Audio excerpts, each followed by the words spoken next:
Putin answering one of the questions, he said explicitly, everybody who's saying that Russia is not doing enough to help Iran, these people are provocateurs.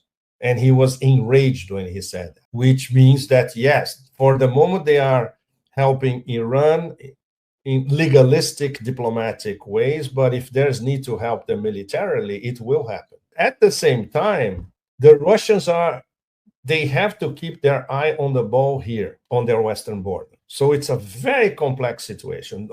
As much as these forever wars are intertwined, for Russia, the absolute priority is here. It's not West Asia.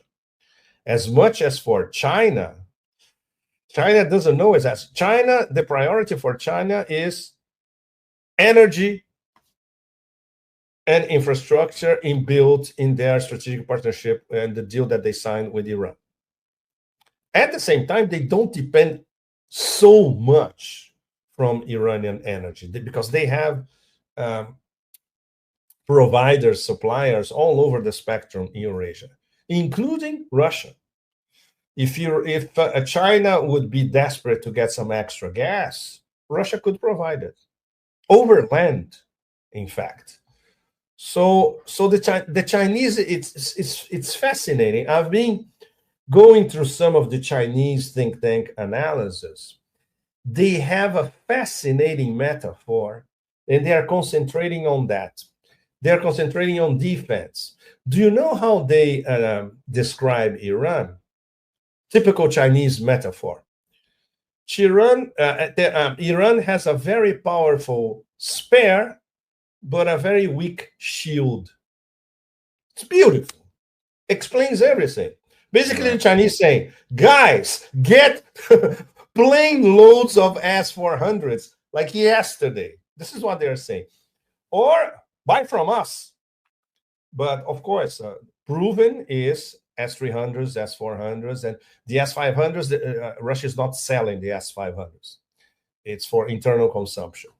But this could have been part of the package that was asked of Russia this afternoon here in Moscow.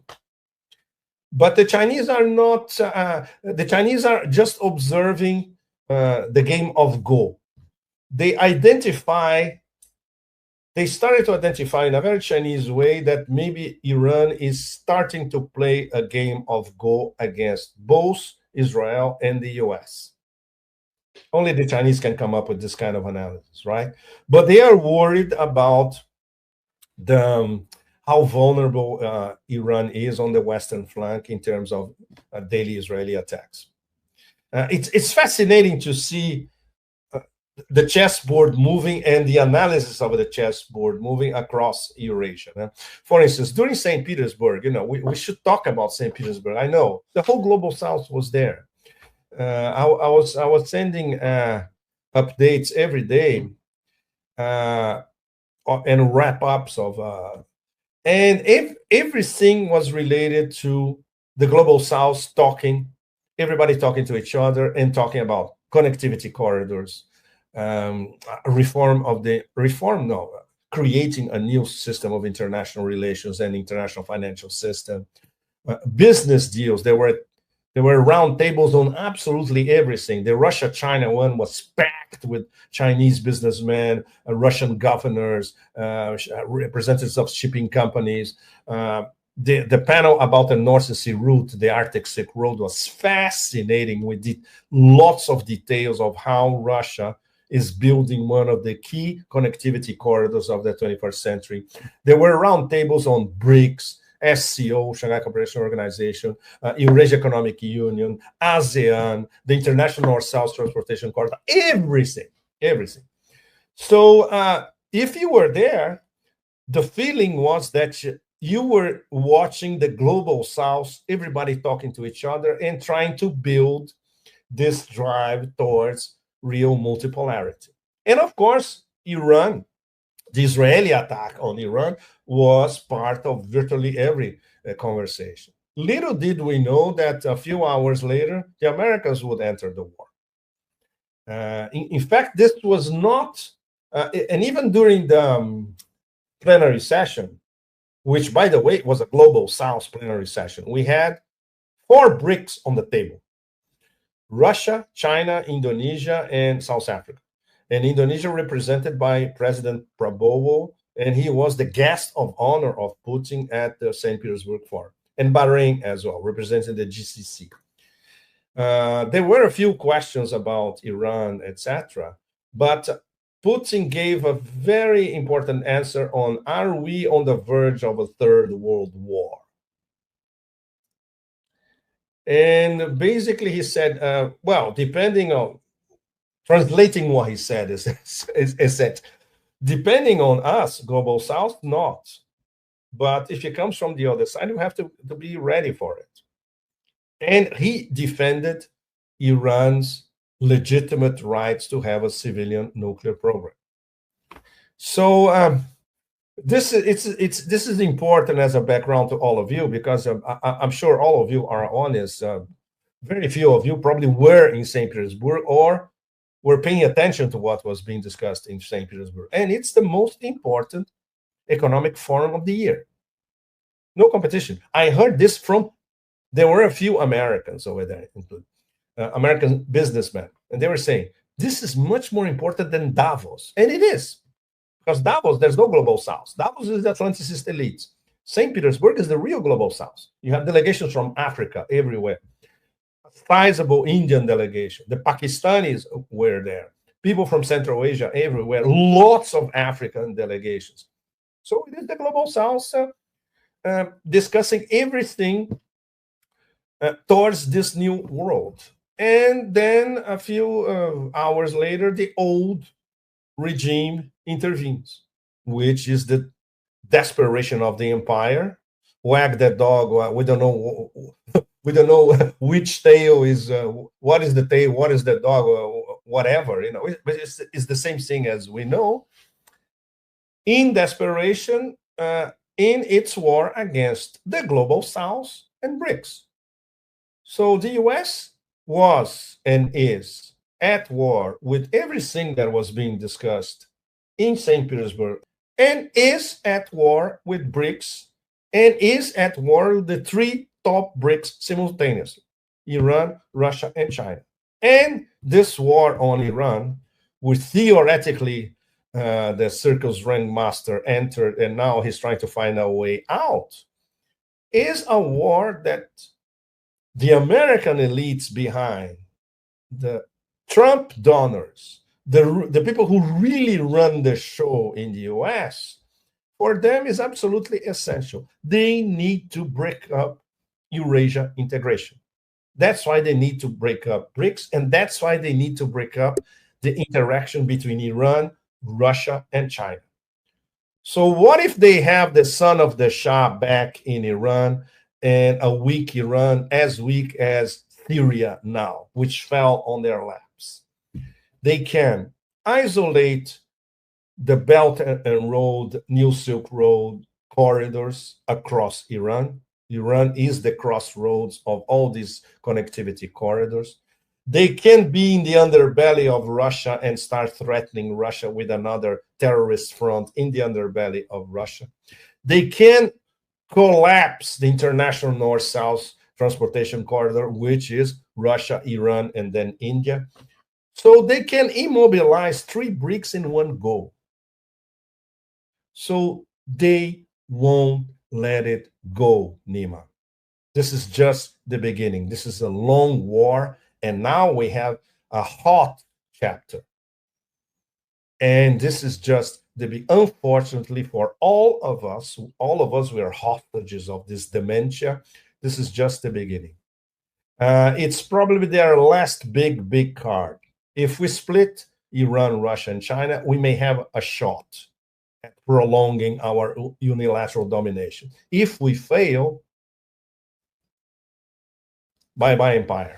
Yeah, well, as you were talking and you mentioned Syria, I was thinking about this retaliation, the symbolic retaliation by Iran on the airbase in Qatar. And it made me think about how this sends a message that Iran can hit U.S. assets, and in doing so is able to fight, in what they've been saying, that they can fight a long war simultaneously against Israel and the United States. And Syria was, while it fell in 2024 of, I believe that was December, that took, what was that, 13 years? So we're talking about Iran now in a position where, as you said, China said they have, they have a weak shield, but they have a very strong, what was it, spear space. But they have offensive capabilities that are very strong. Their defensive capabilities are weak. And that means this war could be very, very, very long. And it appears that Iran is very much looking at the strategy of defending themselves to the point where the costs are just too large for the empire. What's your assessment of this? I am not so sure that some of the top Chinese think tanks understand in detail how this war is against them already in Iran. They have an enormous problem understanding Shiites and understanding how the Islamic Republic of Iran system works, which is a very complex matter. I agree. The Chinese that understand that and that I could talk to, they are usually Houis, Chinese Muslims, very well educated, and they have been to Iran a few times. So they have practical experience of Iran, and they saw how the system works. The Chinese think tanks, there are, let's say, American-oriented, essentially, or Western-oriented. They have no idea about Iran. And what this partnership Iran-China really means. Some of them, for instance, and these are very well-prepared people. You read their papers, they are complaining that the Iranians are ungrateful to China. This level, it's absurd. So there is a lost in translation element, definitely, a miscommunication problem. Russia sees this clearly here, and some of the best minds were in St. Petersburg, and they completely understand that these wars are completely intertwined, and they are forever wars. The proxy war in Ukraine and the proxy war against Russia, and especially against China, with the US using Israel against Iran, which is a war against Iran, using Israel, and long-term, a war against China to break up Chinese channels of communication with West Asia. So this is a serious problem. Ideally, okay, this is I'm daydreaming a little bit. A coalition of scholars and think tanks, BRICS wise, could be established to study all these declinations of imperial attack and, in fact, dementia in a holistic way, in an integrated way, and showing how this hybrid wars by the empire against BRICS members are part of the bigger war against the BRICS and the global south as a whole. Because the empire they need more territory, they badly need more natural resources and energy, wherever that is. In the case of the Middle East, obviously oil and gas. So they can control everything and perpetuate the unilateral domination that they enjoyed for decades since 1945. It comes back to what the most radical global South thinkers are saying upfront. If we don't come up with their own platforms, paradigms, systems, completely different from everything that was established by the Americans and imposed by the Americans after the end of the Second World War, we will continue to be dominated by them and be their slaves, essentially. Everybody says that. From Michael Hudson to a Bolivian ex-minister, which said exactly what I'm telling you now in Yemen in front of the former prime minister of Yemen. And this is what Ibrahim Traore is basically saying in Burkina Faso. This is the key. And so, which brings us to what's going to happen at BRICS. Unfortunately, because the meek Brazilians are at the presidency, this is going to be a very disappointing BRICS meeting. So everything will be reported to the BRICS summit next year, which is going to be in South Africa. So we discussed this, obviously, and in many roundtables, this was discussed in St. Petersburg last week.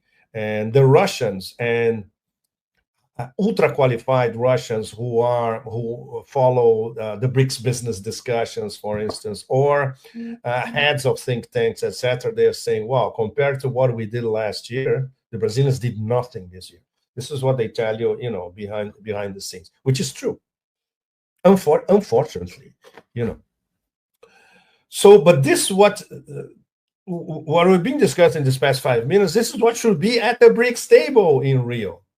Okay, we are being attacked all over by the empire. The empire wants to play divide and rule with all of us and literally destroy some of us.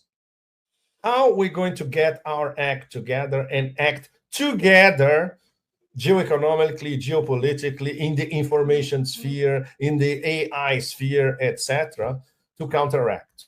There was an excellent panel on fake news and artificial intelligence. This was the panel I was in. I had the pleasure to be in with Maria Zakharova and former Austrian Foreign Minister Karin Neissel. Karin, now she's heading a think tank in St. Petersburg.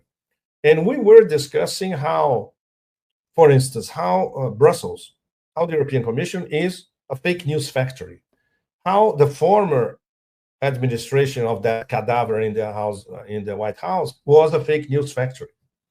How the Trump administration now is a fake news factory. So how do you, and of course, how big tech, and now that we have Palantir integrated inside the federal government in the United States, they will be a monster fake news factory as well. Ultra sophisticated, totally digitalized, controlling everything, controlling all the narratives. So all of us in the global south, this is what we're fighting for. It's not a joke. It's extremely serious. So if we don't have an integrated effort, it will be very easy for the empire to pick one by one and smash them all, which is what they believed they could do with Iran. But they chose the wrong adversary this time. The good old saying applies. Iran is not Iraq. Iran is not Libya. Iran is not Syria. Iran is not Afghanistan. Now you're going to see, this is the real deal. This is an ancient civilization cum regional power. It's not a joke. With 90 million people. Try telling this to that stupid Marco Rubio who doesn't know how many people live in Iran. To the end here, I wanted to put up exactly as you said. You said, this is a war on BRICS. Iran is a major player in BRICS. And you have Donald Trump himself just absolutely exposing how this is the agenda here. It's not politically correct to use the term regime change, but if the current Iranian regime is unable to make Iran great again, why wouldn't there be regime change? This is straight from the horse's mouth. Regime change. He gave the game away. Yes, he gave the game away because of that ego the size of Neptune. He had to give it away. No? Yeah, it's part of the person. Yeah. And then just I definitely want your analysis after this, because it's, as you said, not only is this a war on BRICS and that the regime change is the modus operandi, but you also have panic. There is real concern about what could happen should this conflict move to a conclusion that is quite logical, which is the global economy being heavily affected by something like even a partial shutdown of the Strait of Hormuz, which the Trump administration is saying, everyone keep oil prices down. I'm watching. You're playing right into the hands of the enemy. Don't do it. This sounds like panic and childish panic. This it's like a 5-year-old is writing these posts. Wow, it's the lowest common denominator on anything. There's not 1 inch of analysis of reflection about what's going on. Nothing. And he's ordering everybody to do. Oh, you have to do what I want. Otherwise, I'm going to throw a fit. It's beyond ridiculous. The only good thing about this stupid post is that he gave the game away. Yes, it's a regime change war, no question. Main headline: this is a regime change war. Sub headline: this is a war against BRICS. That's it. This explains everything that is going on. And this is such a historic moment, Pepe. Tell me about it. I thought I had seen everything in my life. Not really. The acceleration of this, though, is quite striking. Maybe talk about what are the things that you're thinking about in terms of what to watch out for. We know Iran is going to continue its operation, True Promise, 20 plus. And we also have promises from the United States. I don't know if this is in the cards now or sometime in the future that there will be more strikes on Iran should Iran not capitulate. And don't forget the 500 tariff, which may be approved within the next 2 to 3 weeks. And we should all pay very close attention to the Trump administration reaction to the BRICS summit. There won't be something out of this world coming out of the BRICS summit. But even if there is a hint of unity among BRICS and a declaration that is forceful, defending BRICS, defending the BRICS project, which will go completely against the American project, which is divide and rule and chaos, how the Trump administration is going to react about that. And of course, after 2 or 3 weeks, we're going to see the results of the, let's say, the calculated Iranian strategy of strategic offense. Welcome to a long, hot summer. Okay. Is this a war? You know, the United States is talking very confidently about its capabilities, what it can do to Iran. But I again go back to Syria and Iraq, and there's a lot of officials that are speaking secretly, anonymously, saying, well, what happened in Iraq, Afghanistan, even Syria took a long time, and that's not a stable situation. Iran is a different beast in many respects. So is this a war that the U.S. empire can win, Pepe? No, they can't. And of course, the ones who are outside of the empire, former deep state operatives, former CIA, many of them our friends, they know by experience that the empire of chaos cannot win this war. And still they go. Well, this is the inertia that moves empires when they are dwindling and when they are on their last legs. This one, the last legs, may last quite a while, even a few decades, but it's inevitable. And I love the Putin metaphor in St. Petersburg. It's not that Russia and China are driving the multipolar world. The multipolar world is becoming inevitable like sunrise. We're just making it more I don't remember exactly the word, but we are facilitating the birth of the multipolar world. This is exactly what he said. It's great. It's a very simple metaphor, but it conveys the inevitability of a historical trend. There's no question about that. Try to explain that, Danny, to the American elites, the people running the show behind everything, including the circus ringmaster. It's the ultimate anathema. It's everything it's the geopolitical nightmare par excellence for all of them. If they were paying attention to Brzezinski, and they did, all of these guys read Brzezinski, and they thought that the Grand Chessboard in 1997 was brilliant. It's happening now in front of their eyes. And there's not much they can do about it except bomb, bomb, bomb, bomb, bomb like crazy. Is that enough to secure empire dominance? No, it's not. No. The world is moving. The world is already moving the other way. So that's what, you know, the contrast between St. Petersburg is so stark, but it's so clear. If you're following both sides, it's very, very clear. But it's going to be a very tough, long struggle and very painful. Yeah. They won't let go. No. And the images that the image that Putin used of sunshine, I could contrapose with a Bob Dylan image. A long dark cloud is coming down. The empire is the long dark cloud coming down over all of us and trying to obliterate the sunshine. So it's up to all of us to make sure that the sun really shines, rises and shines. So this is wow. Talk about an existential situation. This is the destiny of the 21st century and beyond. It's right in front of us. It's being played now.